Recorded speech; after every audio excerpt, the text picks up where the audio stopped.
Ahead on our news, mothers told to complete immunization routines for themselves and their children to avoid negative health challenges.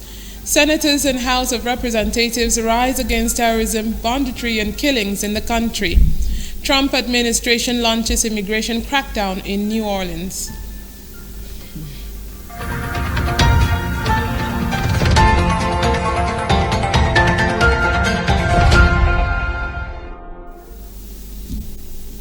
Thank you for joining us on the news at this hour. My name is Esther Kokobasi.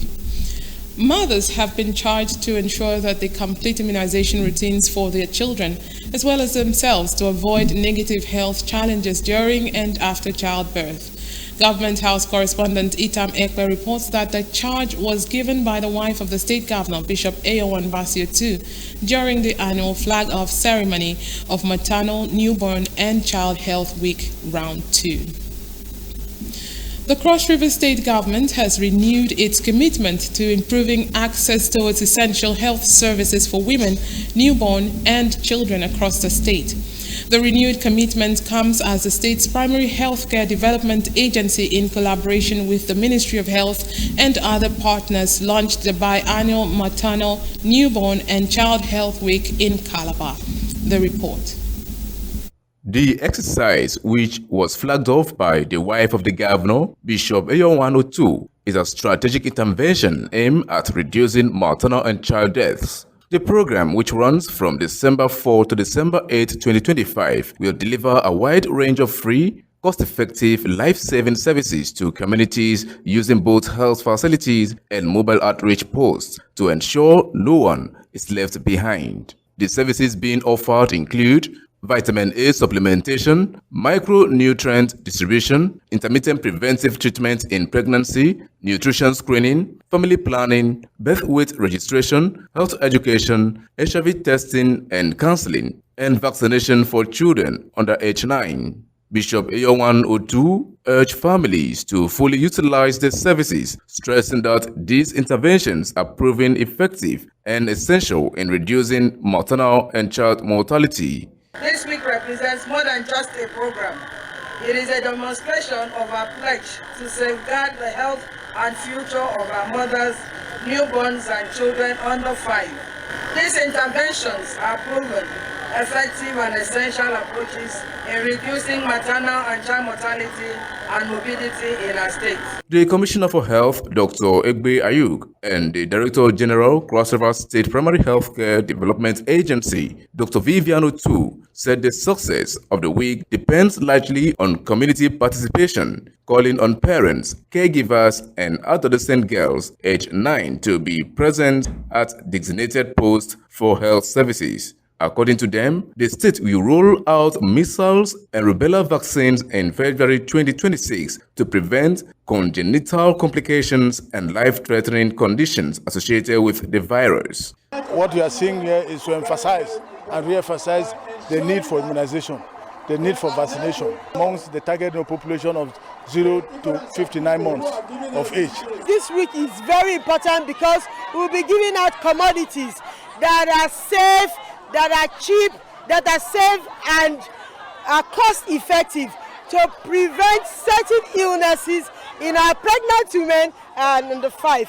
Development partners recognized for their support include the World Health Organization, UNICEF, Nutrition International, among others. They pledge to continue providing necessary support to improving health in Cross River State. MNCH Week, Maternal, Newborn and Child Health Week, second round, is health intervention that will make our mothers, caregivers, to be very healthy and strong. There will be health interventions, and prevention is better than cure. We are grateful that this is happening, and we'll continue to support the state in all that we can. Cross River State has recorded encouraging progress in recent years, yet the data reminds us that much work still remains. Vitamin A supplementation coverage has also improved, and I want to commend the states for clocking 70% in the natural data. The second round of the Maternal, Newborn and Child Health Week is organized to strengthen primary health care delivery in Cross River State. Collins John. CRBC News. The State House of Assembly has confirmed the appointment of 4 persons as chairman and members of the Cross River State Sports Commission. The confirmation follows a report of the Committee on Judiciary and Public Service Matters presented by the chairman, Right Honorable Davis Etta. Assembly House correspondent Sienna Wanene completes the story. Right Honorable Davis Etta noted that the House received the nomination during its plenary on November 27, 2025, stating that the committee observed that the nominees have deep knowledge and experience in sports administration with proven excellence. The committee chairman also noted that the nominees have served the state in various capacities, expressing optimism that they will bring their expertise to bear to reposition the commission. On the screening of nominees for confirmation by appointment as chairman and commissioners or members of the Cross River State Sports Commission. Background. Mr. Speaker, the House at its plenary session of the 2 Governor of Cross River State, a request for the confirmation of the following nominees for appointment as chairman and commissioners of Cross River State Sports Commission. The request was conveyed through a correspondence with reference number SGS/S/300/volume XI. In their contributions, members lauded Governor Otu for the choice of nominees who they noted are fit and credible, urging the team to revive the Calabar Rovers Football Club. I want to start by thanking His Excellency the Governor for bringing someone like Ita Lawrence, who happened to be the chairman of Calabar Rovers. And by bringing somebody who has been part and parcel of football, you know that one of the passionate games we have in Nigeria is football. Every other thing we see as secondary. For those of us who have been used to sports across River State, we should know him. I'm very elated and personally happy that hard work can be rewarded. Congratulations, Mr. Chairman. I also would appreciate Queen Gladys. She's also a very hard-working lady when it has to do with sports. Right, as far as the sports sector is concerned in the state, particularly Mr. Speaker is the chairman of the commission. He well known to me, not only from the sports angle, from the church angle. Mr. Speaker, his sports is not only in UGS Sports Stadium, he also organizes sports activities inside the church. So, I can say that he has the blessings of God. The Speaker, Right Honorable Albert Ayambem, said the 10th Assembly is poised to carry out Governor Otu's mantra and advised those confirmed to do their best and not fall short of what is expected of them. The Governor is committed to taking Cross River State to the next level and repositioning it properly in the right trajectory and to stand out in the sub-nationals as one of the highest performing states. And so I will encourage you to go and put in your best, that the reward for hard work is more work. If you put in your best here today, who knows the next place you may be sent to. Congratulations, and for the first set of passage given to you, so we snowball to the second part. In an interview, the newly confirmed chairman of the Cross River State Sports Commission, Mr. Ita Lawrence Itaya, promised on behalf of the commission to change the narrative of sports in the state. By the grace of God, I and my team are going to change the narrative of the sport. We have a mandate and we do just that. We know that almost all the games in the started in Silver State. And some time now that road was lost. So by the grace of God, by the mediums of our appointment as a commission, we know that we will not disappoint this assembly, and we are not going to disappoint the 10th Assembly and the people of Washington. Those confirmed include Mr. Ita Lawrence Itaya, Chairman, Queen Gladys Festus, Njarani Ushie, Sonny Ebam, and Ekpeyon Okun are members. Esiana Wanine reporting.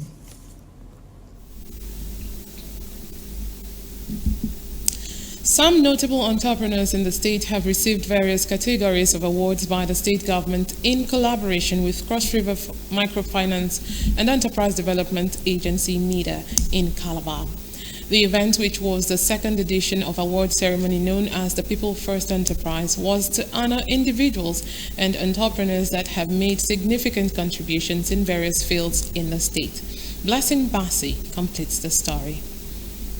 In addition, among the winners with the cash prize of 500,000 naira each, Queenie's Kitchen and Outdoor Catering Show took home the award in Tourism and Hospitality category. Alex Z. Newton and Uti Martins won in the Agriculture and Value Chain category. Calabar Gist emerged as the winner in Media and Journalism. Patrick Dominic emerged in Content Creation and Filmmaking category, amongst others. For their part, the Director General and Chief Executive Officer of the Cross River Microfinance and Enterprise Development Agency, Gret Oban, as well as the Chairman Member Board of Trustees, Mr. Essesien, maintained that the diverse range of winners highlights the importance of various sectors of entrepreneurship in advancing both state and national economies, demonstrating that every industry has a role to play in creating a workable future.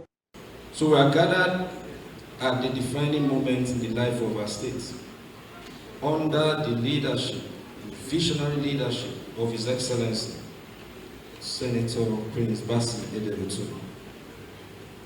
Cross River State has embraced a bold economic vision to become the nation's premier destination.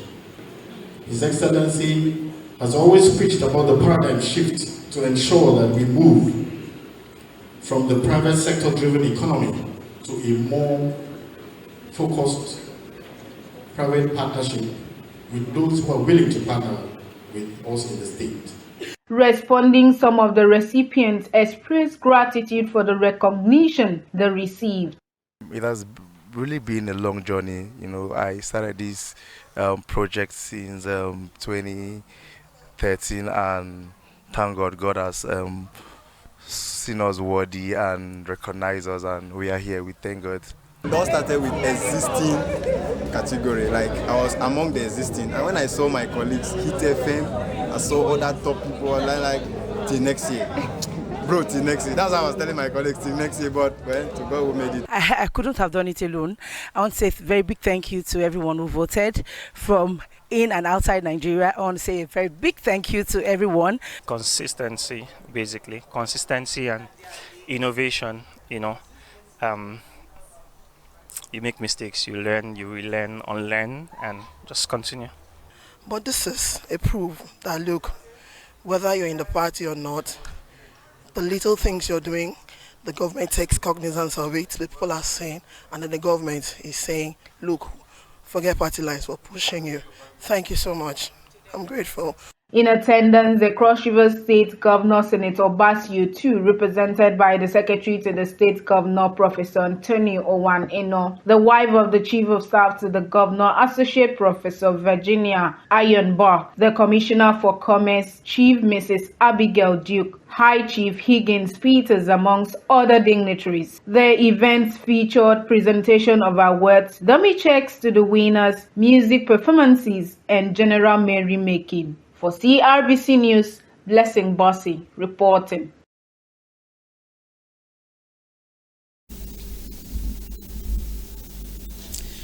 Governor Bassey Otu has called on the people of Mkpot community in Akamkpa local government area to protect jealously the natural treasures God has given to them. The governor gave the charge at a meeting with Mkpot community, chairman of Akamkpa Cross River Anti-Illegal Mining Committee, commissioners, and other stakeholders in the mining sector. The report. The governor, who spoke through his senior special advisor, Chieftaincy Affairs, Otwekong Francis Edet, said Mkpot is blessed with many untapped natural resources. If properly guided, it will attract investors and economic growth to the community. Gold has always been there, but our people didn't have know-how. If you are going there for the next 100 years, nobody will know. But now that God has opened our eyes, God investors, because encouraging. What is happening right now, or what they want to do, is prospecting. It's a kind of service. Nobody's doing it with mining.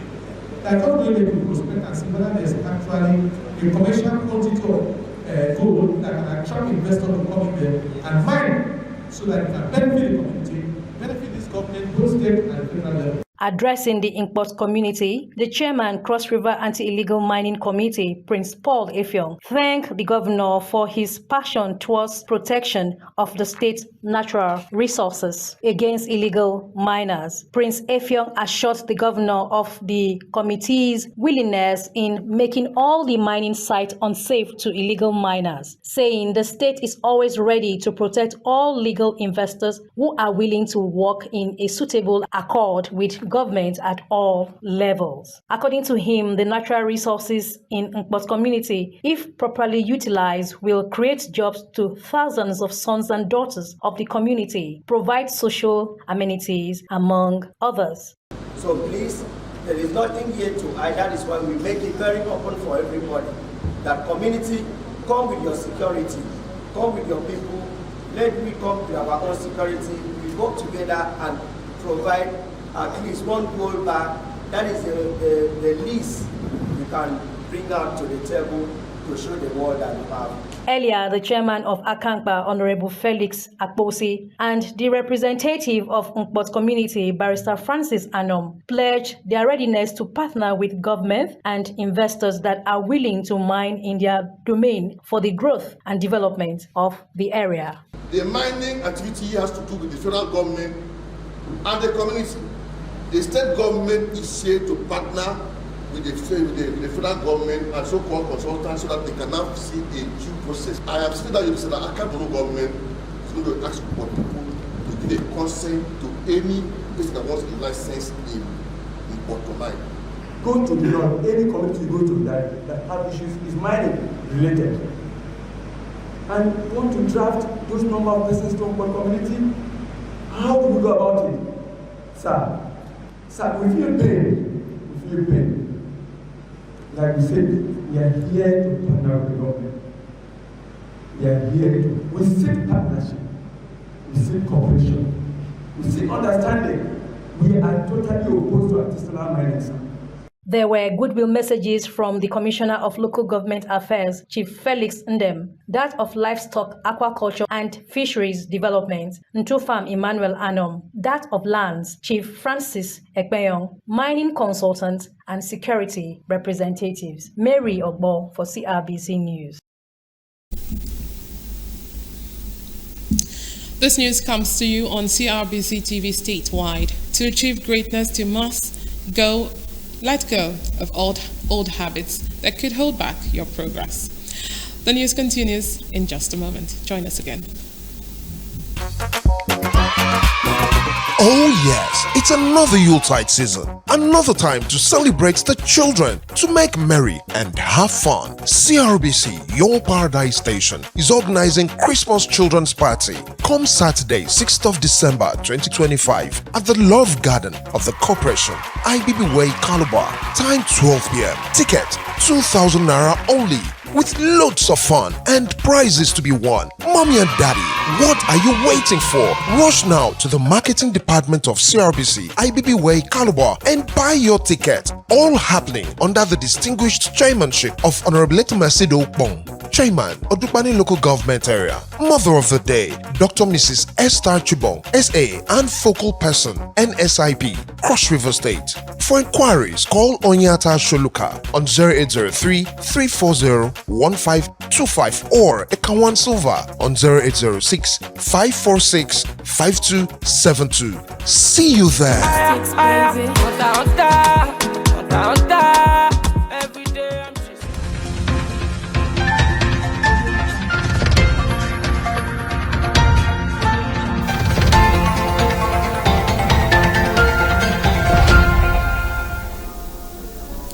Still to come, Presidential Advisor on Communication applauds President Tinubu-led administration on zero tolerance with bandits negotiation. European Union of fraud.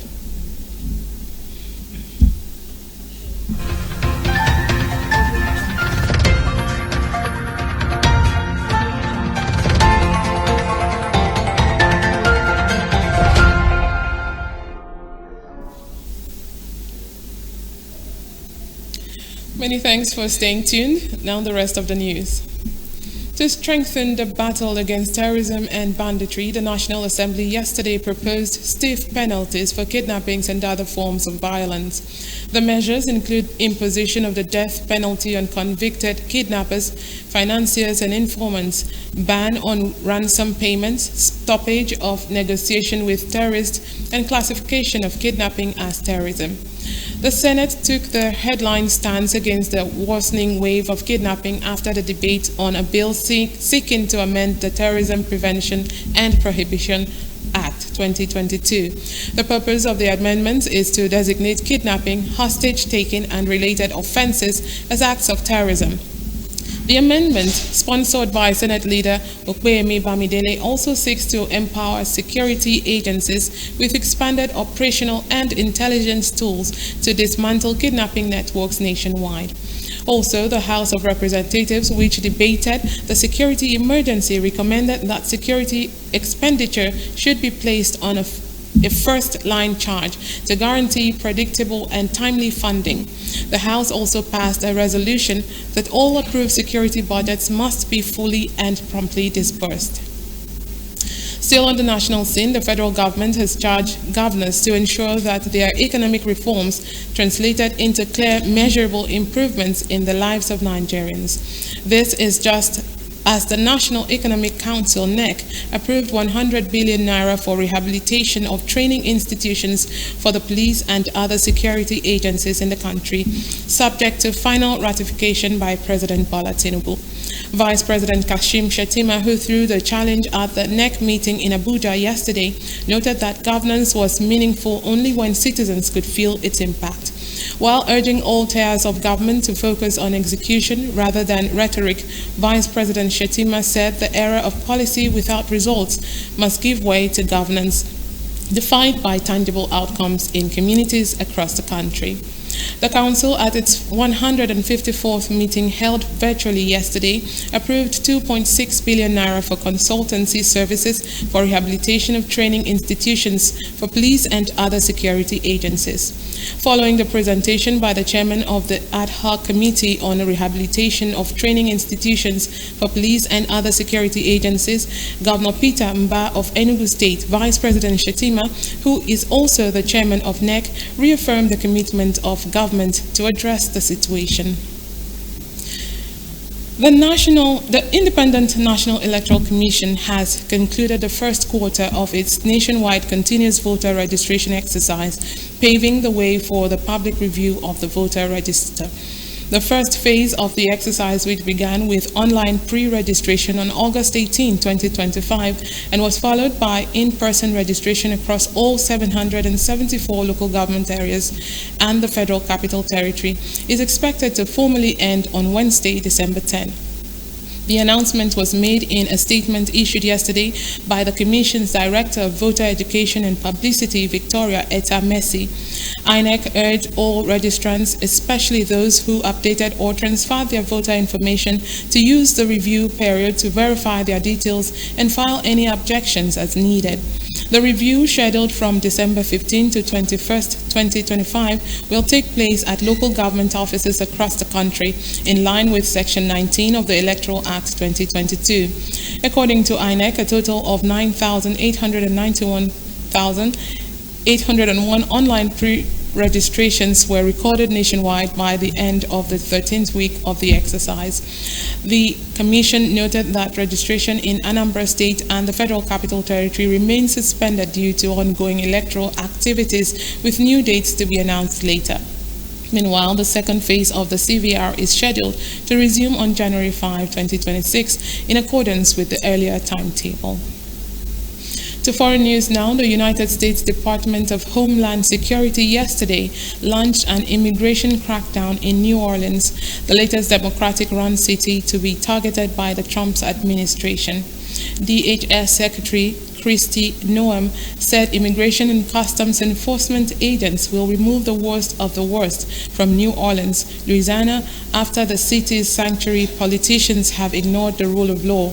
Reports say sanctuary police policies enacted by the local authorities in New Orleans has limited the cooperation of local law enforcement with federal immigration agents. It adds that the DHS crackdown in New Orleans comes a day after President Donald Trump said he plans to send National Guard troops to the southern U.S. city, an action he has taken previously in Los Angeles, Washington, and Memphis. However, President Trump has said the troops are needed in the cities to combat crime and assist with the sweeping immigration crackdown he pledged to carry out during his White House campaign. The President Trump administration claims that most of the undocumented migrants swept up in the immigration crackdown have committed or are wanted for crimes. The Union Nations General Assembly yesterday called for the immediate and unconditional return of Ukrainian children forcibly transferred to Russia, a delicate issue as Kyiv and Moscow try to negotiate an end to the fighting. The resolution also calls on Moscow to cease without delay any further practice of forcible transfer, deportation, separation from families and legal guardians, change of personal status, including through citizenship, adoption, or placement in foster families, and indoctrination of Ukrainian children.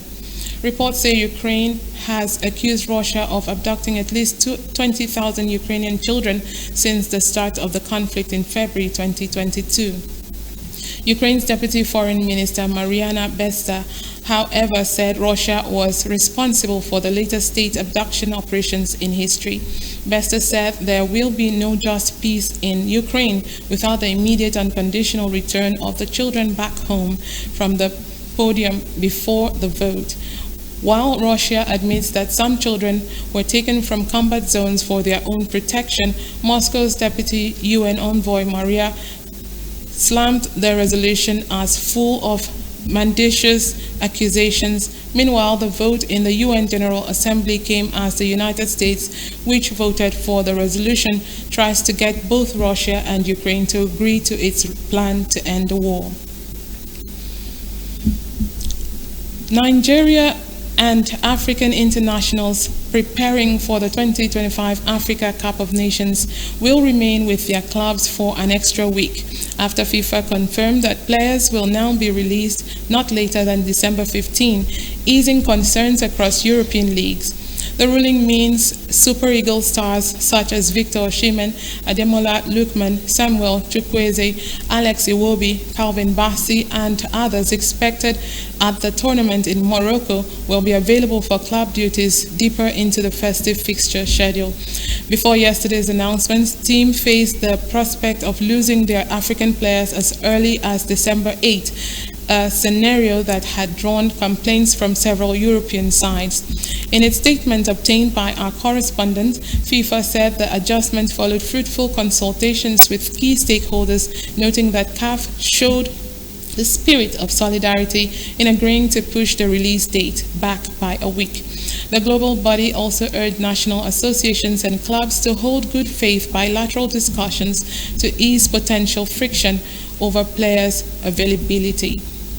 And that's the size of our package, but before we go, a quick look at our major stories.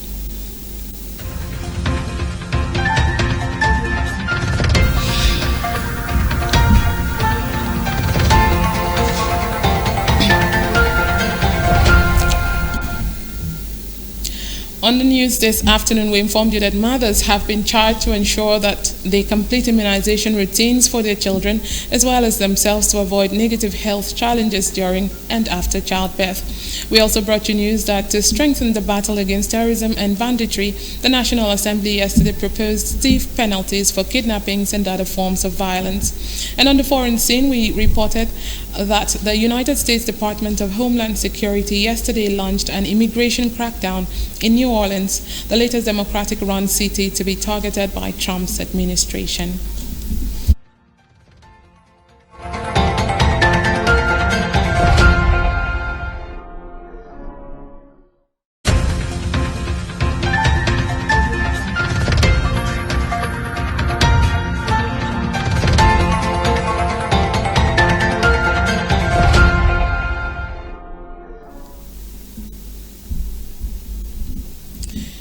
that ends the news on CRBC TV statewide.